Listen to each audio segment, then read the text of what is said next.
Buenos días de nuevo. Bueno, pues aquí estoy otra vez hablando de la justicia, la primera parte del capítulo 8, y me despedí con una intervención muy indignada, demasiado emocional, pero que realmente es lo que quería decir y lo que quiero decir.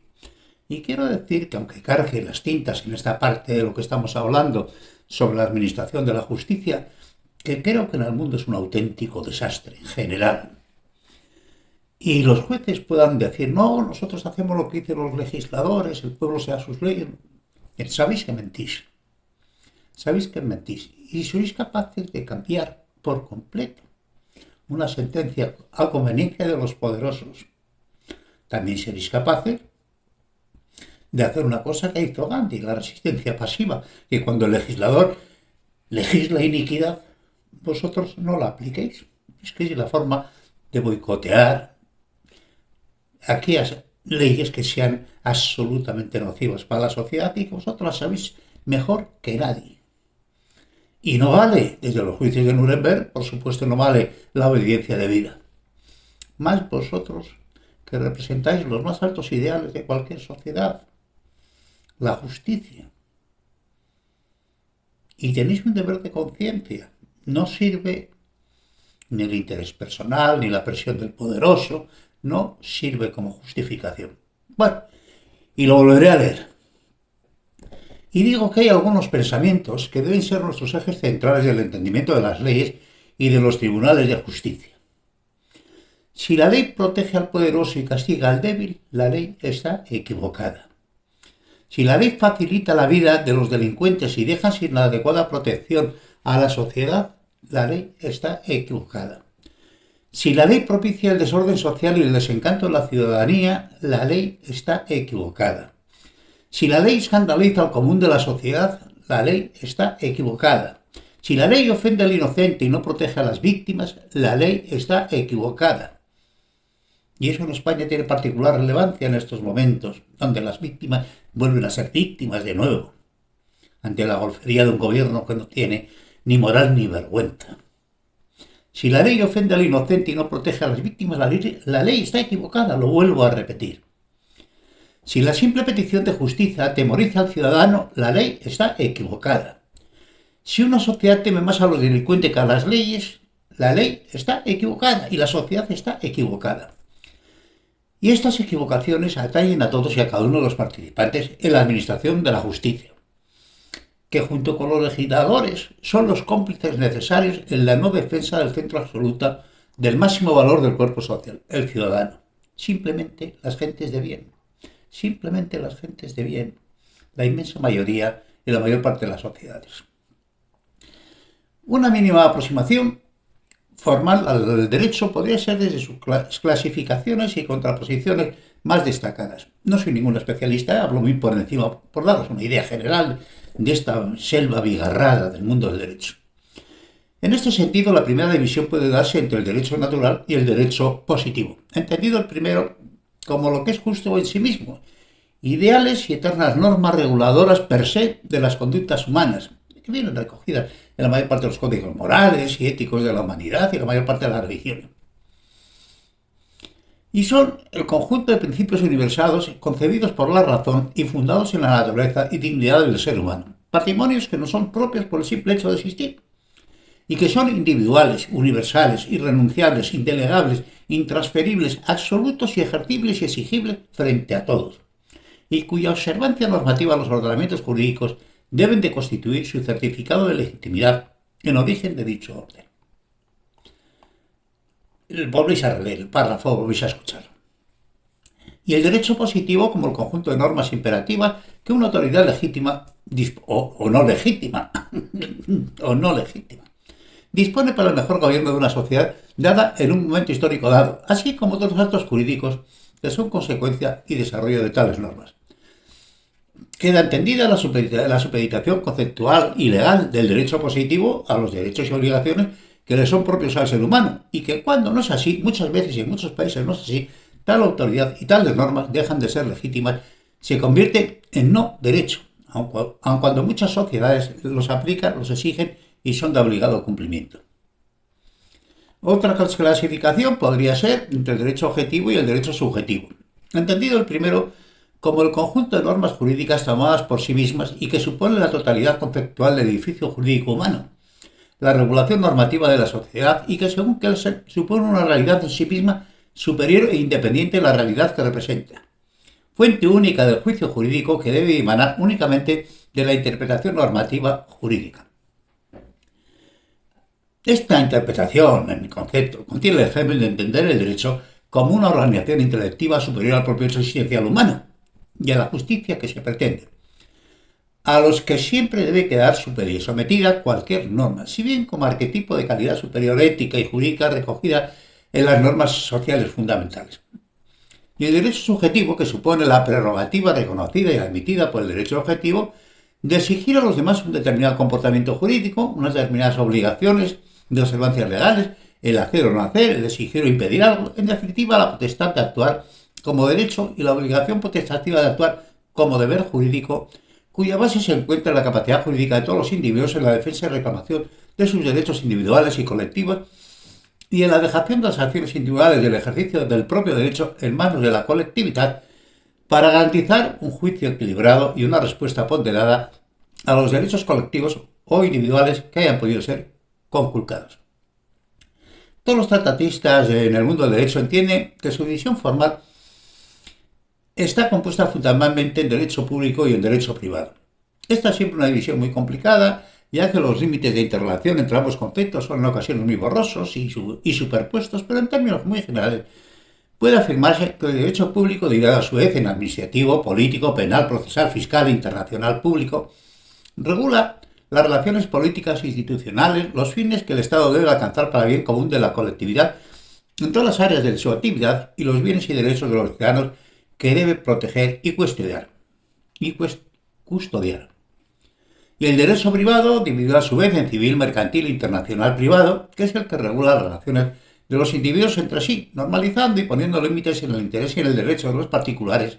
Es decir, que el derecho privado tutela y protege los intereses de los individuos y su ejercicio es reflejado en una acción jurídica, se inicia a instancias del titular de dicho derecho, mientras que el derecho público tutela y protege los intereses generales en una acción jurídica que se inicia de oficio. Es decir, el Estado tiene no solo la facultad, sino la obligación de actuar jurídicamente ante la vulneración de cualquiera de los derechos que es su obligación tutelar mediante la llamada acción pública.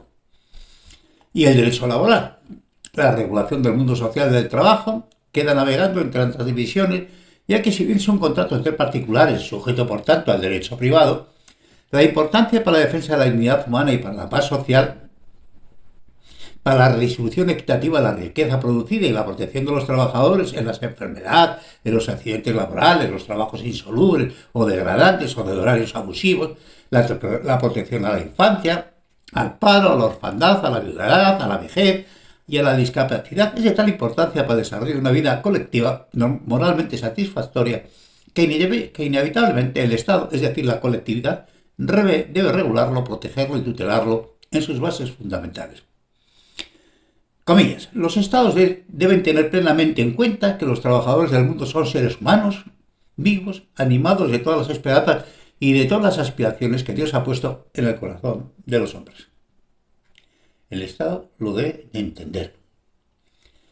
Esta frase fantástica que dice, los Estados deben tener plenamente en cuenta que los trabajadores del mundo son seres humanos, vivos, animados de todas las esperanzas y de todas las aspiraciones que Dios ha puesto en el corazón de los hombres.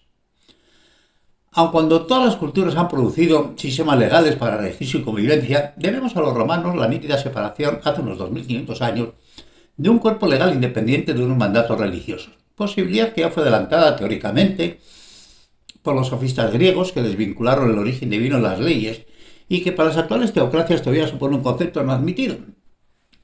Lo mismo que para las dictaduras ideológicas que han cambiado a Dios por una idea de la que parte y dimana toda legitimidad.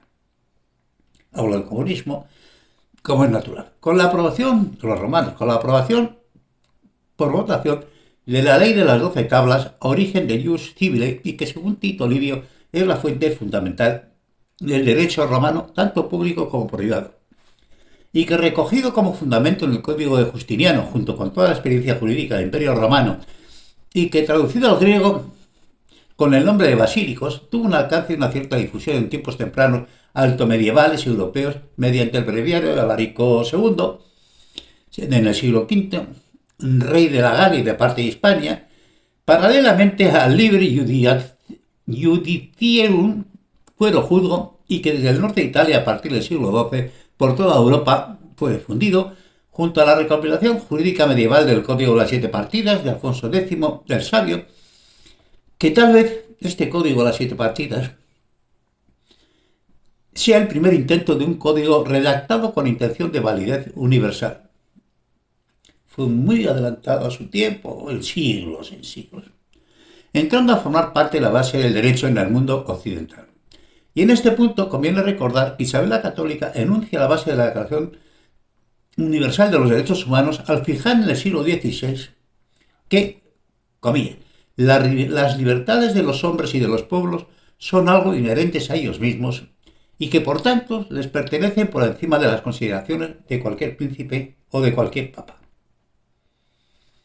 La denostada, la conquista española de América, esa panda de imbéciles que están juzgando con moral del siglo XX comportamientos del siglo XV, del siglo XVI, y además por los hijos de los criollos, de los auténticos explotadores de América. Ellos fueron los que hicieron todos los desastres cuando se libraron de España. Bueno, pues esto dijo Isabel la Católica. Las libertades de los hombres y de los pueblos son algo inherentes a ellos mismos y que por tanto les pertenecen por encima de las consideraciones de cualquier príncipe o de cualquier papa. Este es el punto de partida de las leyes de Indias. ¿Os enteráis, analfabetos? Dios mío, tantas vueltas a las mismas tonterías. Ahora estamos enjuiciando la conquista de América por parte de los que protagonizaron para mal la conquista de América, los criollos, los que se quedaron y sus descendientes. Esto es una burla continuada. Dos son los modelos actuales del derecho en los países más desarrollados. Uno basado en la Common Law de los anglosajones, cuya fuente ineludible del derecho es el derecho consuetudinario, entendido en su sentido clásico como el conjunto de normas no escritas que, refrendadas por la costumbre, adquieren fuerza de ley y que, sancionadas por los tribunales, dan origen a la jurisprudencia que se forma por la coincidencia de fallos judiciales en el mismo sentido y que sirven de orientación para el enjuiciamiento de casos similares, si bien el juez en cada caso entenderá de las cosas particulares de cada supuesto enjuiciado en busca de la equidad entre los intereses enfrentados. Es una forma bien de entender el derecho, ya que la ley va llenándose los vacíos normativos en cada nuevo supuesto judicial. Hay muchos defectos también en ese concepto, por los antecedentes, de hecho ya juzgado, en fin. Es un mundo para gente que se dedica a ello. Pero conviene recordar, comillas, que cualquier cosa que se haya hecho antes puede volverse a hacer legalmente y por tanto tienen cuidado especial en guardar memoria de todas las determinaciones anteriormente tomadas contra la justicia común y la razón corriente de la humanidad. Y las exhiben bajo el nombre de precedentes para justificar las opiniones más inicuas y los jueces no dejan nunca de fallar de conformidad a ellas. Ese es el problema que estaba anunciando. Ese es el problema. Que se puede hacer legalmente de algo que haya sido fallado anteriormente. Bueno, los orígenes del constitucionalismo moderno se basan en la Carta Magna inglesa, Magna Carta Libertatum, obtenida muy costosamente su otorgamiento del rey Juan I, o el llamado Juan sin tierras, que en definitiva fue un trasvase del poder absoluto del rey a favor de la nobleza y el sistema feudal en el año 1215. Si bien en las Cortes de León, reunidas en el claustro de San Isidoro en 1188, se emiten los decreta, estableciendo el primer sistema parlamentario europeo. Lo reconoce la UNESCO en 2013, donde se le da la voz como el primer constitucionalismo, del primer constitucionalismo del mundo, que es del claustro de San Isidoro, en las Cortes de León, donde se da voz y voto por primera vez a la plebe, y también en Navarra, pocos años después, de lo mismo, y se anticipa por primera vez la protección legal de los ciudadanos y de sus bienes del poder, del clero, de la nobleza y del rey. Aunque algunos comentaristas se remiten a Oliver Cromwell como para la primera y única constitución inglesa escrita en el interregno republicano de la llamada Mancomunidad de Inglaterra, iniciada y basada en las ideas de Locke expresadas en la Carta sobre la Tolerancia, que tanto influyó en la Carta de los Derechos, Bill of Rights, origen a su vez de la Declaración Universal de los Derechos Humanos, ya que en ese momento se inicia el trasvase de poder hacia la Cámara de los Comunes y a la libertad de conciencia religiosa. El pueblo y el resto son sucesivos acuerdos en el devenir de los tiempos que han dado lugar, tal vez a la Constitución no escrita más importante de la historia humana, me refiero a los ingleses, por su eficacia política, pero con el divertido contrasentido de que el Reino Unido se haya convertido en una monarquía republicana, mientras que USA, su hija, es de facto una república monárquica, ya que el poder de su presidente es el equivalente al poder de los antiguos reyes ingleses. El otro gran edificio jurídico aceptado por la mayor parte de los países más desarrollados es el derecho codificado, donde los jueces ni hacen ni pueden hacer la ley, solo la interpretan y la aplican, ya que disponen de códigos legales que fijan con antelación los supuestos, los modos, las formas y los medios a enjuiciar. La gran distinción en origen de ambas formas de entender el derecho es que el primer supuesto, los tribunales son fuente de derecho, mientras que el segundo supuesto, la gran fuente de derecho, es el cuerpo legislativo del Estado, el Parlamento, cuando se da las circunstancias, el pueblo, teóricamente. Es una mentira absoluta, pero bueno, teóricamente sí. Es el pueblo, por medio en los sistemas democráticos, el que teóricamente legisla. La base moderna de entender el derecho lo forma el Código de Napoleón, donde por primera vez en la historia se afirma y se consagra la igualdad de todos los ciudadanos ante la misma ley. Impresionante compilación legal que con gran elegancia literaria, precisión jurídica y sencilla expresión formal, un ordenado mundo en sí mismo, guiones, tan monumental literariamente que muchos escritores franceses del XIX, según recoge Balzac y Stendhal practica, lo utilizan como libro de estilo. Tiene una calidad literaria absolutamente impresionante. Bueno, pues este Código Napoleón unifica el llamado derecho de los franceses, fundamentado básicamente en el derecho romano, amalgamado con el derecho consuetudinario germánico, incorporando gran parte de las conquistas ideológicas, políticas y sociales de la Revolución Francesa, especialmente la Declaración de los Derechos del Hombre, originando el entendimiento jurídico de los modernos estados, devolviendo la soberanía al pueblo mediante la acción parlamentaria legislativa y enfatizando los derechos individuales de los ciudadanos. En un sentido jurídico nato, el Código de Napoleón pone fin a la Edad Media y abre las puertas a un nuevo concepto del mundo, aun cuando en el contrasentido de autocoronarse el emperador, por tanto, una auténtica excepción medieval.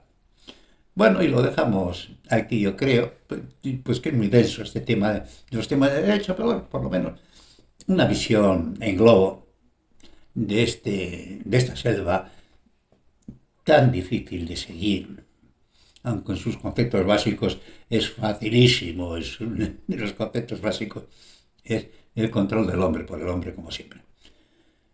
Continuaremos con ello. Un fuerte abrazo.